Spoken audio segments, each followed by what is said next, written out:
सर्पों की भिन्न भिन्न जातियाँ, सर्पों के काटने के लक्षण, पंचमी तिथि का नागों से संबंध और पंचमी तिथि में नागों के पूजन का फल एवं विधान। गौतम मुनि ने कश्यप जी से पूछा, महात्मन, सर्प, सर्पिणी, बाल सर्प, सूतिका, नपुंसक और व्यंतर नामक सर्पों के काटने में क्या भेद होता है? इनके लक्षण आप अलग अलग बताएं। कश्यप जी बोले, मैं इन सबको तथा सर्पों के रूप लक्षणों को संक्षेप में बतलाता हूँ, सुनिए। यदि सर्प काटे तो दृष्टि ऊपर को हो जाती है। सर्पिणी के काटने से दृष्टि नीचे, बाल सर्प के काटने से दाहिनी और बाल सर्पिणी के काटने से दृष्टि बाईं ओर झुक जाती है। गर्भिणी के काटने से पसीना आता है। प्रसूति काटे तो रोमांच और कंपन होता है तथा नपुंसक के काटने से शरीर टूटने लगता है। सर्प दिन में, सर्पिणी रात्रि में और नपुंसक संध्या के समय अधिक विषयुक्त होता है। यदि अंधेरे में, जल में, वन में सर्प काटे या सोते हुए या प्रमत्त को काटे, सर्प न दिखाई पड़े अथवा दिखाई पड़े, उसकी जाति न पहचानी जाए और पूर्वोक्त लक्षणों की जानकारी न हो तो वैद्य उसकी कैसे चिकित्सा कर सकता है? सर्प 4 प्रकार के होते हैं: दर्विकर, मंडली, राजिल और व्यंतर। इनमें दर्विकर का विष वात स्वभाव, मंडली का पित्त स्वभाव, राजिल का कफ स्वभाव और व्यंतर सर्प का सन्निपात स्वभाव का होता है, अर्थात उसमें वात, पित्त और कफ इन तीनों की अधिकता होती है। इन सर्पों के रक्त की परीक्षा इस प्रकार करनी चाहिए। दर्विकर सर्प में रक्त कृष्ण वर्ण और स्वल्प होता है। मंडली में बहुत गाढ़ा और लाल रंग का रक्त निकलता है। राजिल तथा व्यंतर में स्निग्ध और थोड़ा सा रुधिर निकलता है। इन 4 जातियों के अतिरिक्त सर्पों की अन्य कोई 5वीं जाति नहीं मिलती। सर्प ब्राह्मण, क्षत्रिय, वैश्य तथा शूद्र इन 4 वर्णों के होते हैं। ब्राह्मण सर्प काटे तो शरीर में दाह होता है, प्रबल मूर्छा आ जाती है, मुख काला पड़ जाता है, मज्जा स्तंभित हो जाती है और चेतना जाती रहती है। ऐसे लक्षणों के दिखाई देने पर अश्वगंधा, अपामार्ग, सिंधुवार को घी में पीसकर नस्यें दें और पिलाएं तो विष की निवृत्ति हो जाती है। क्षत्रिय वर्ण के सर्प के काटने पर शरीर में मूर्छा छा जाती है, दृष्टि ऊपर को हो जाती है, अत्यधिक पीड़ा होने लगती है और व्यक्ति अपने को पहचान नहीं पाता।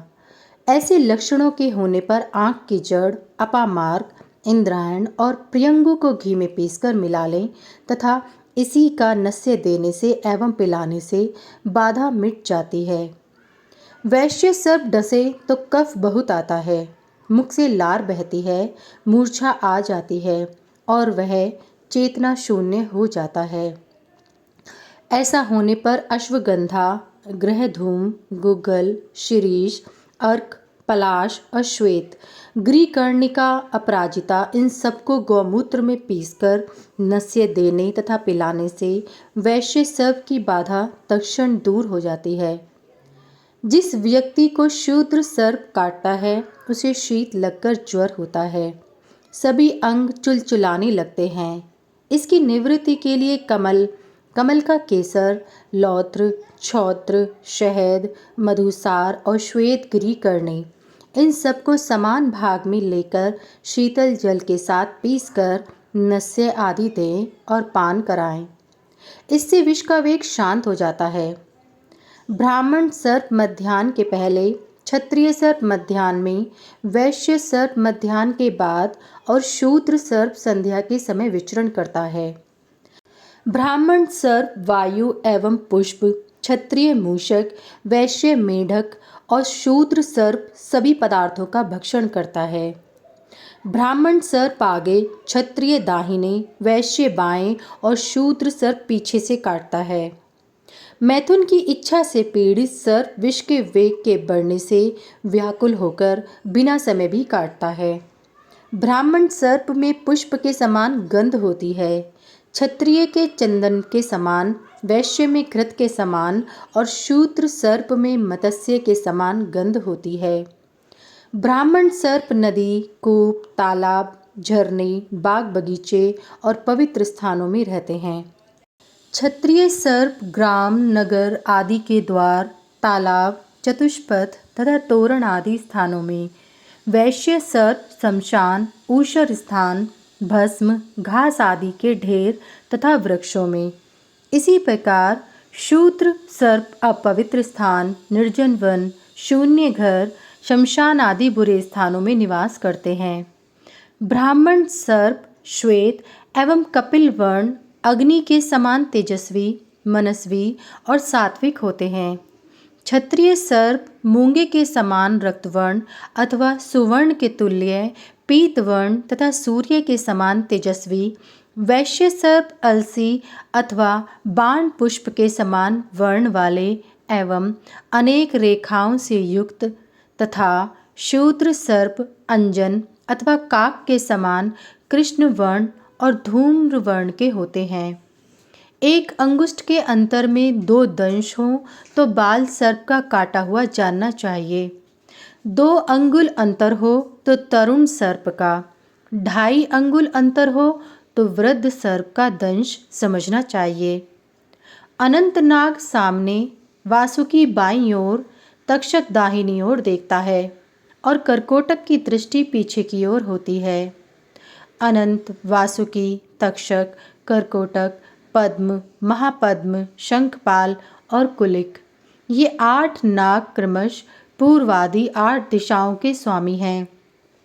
पद्म, उत्पल, स्वस्तिक, त्रिशूल, महापद्म, शूल, छत्र और अर्धचंद्र, ये क्रमश 8 नागों के आयुध हैं। अनंत और कुलिक, ये दोनों ब्राह्मण नाग जातियां हैं। शंख और वासुकी क्षत्रिय, महापद्म और तक्षक वैश्य तथा पद्म और करकोटक शूद्र नाग हैं। अनंत और कुलिक नाग शुक्ल वर्ण तथा ब्रह्मा जी से उत्पन्न हैं। वासुकी और शंखपाल रक्तवर्ण तथा अग्नि से उत्पन्न हैं। तक्षक और महापद्म स्वल्प पीत वर्ण तथा इंद्र से उत्पन्न हैं। पद्म और करकोटक कृष्ण वर्ण तथा यमराज से उत्पन्न हैं। सुमंतु मुनि ने पुनः कहा, राजन, सर्पों के ये लक्षण और चिकित्सा महर्षि कश्यप ने महामुनि गौतम को उपदेश के प्रसंग में कहे थे और यह भी बताया कि सदा भक्ति पूर्वक नागों की पूजा करें और पंचमी को विशेष रूप से दूध, खीर आदि से उनका पूजन करें। श्रावण शुक्ला पंचमी को द्वार के दोनों ओर गोबर के द्वारा नाग बनाएं। दही, दूध, दूर्वा, पुष्प, कुश, गंध, अक्षत और अनेक प्रकार के नैवेद्यों से नागों का पूजन कर ब्राह्मणों को भोजन कराएं। ऐसा करने पर उस पुरुष के कुल में कभी सर्पों का भय नहीं होता। भाद्रपद की पंचमी को अनेक रंगों के नागों को चित्रित कर घी, खीर, दूध, पुष्प आदि से पूजन कर गूगल की धूप दें। ऐसा करने से तक्षक आदि नाग प्रसन्न होते हैं और उस पुरुष की 7 पीढ़ी तक को सांप का भय नहीं रहता। अश्विन मास की पंचमी को कुश का नाग बनाकर गंध, पुष्प आदि से उनका पूजन करें। दूध, घी, जल से स्नान कराएं।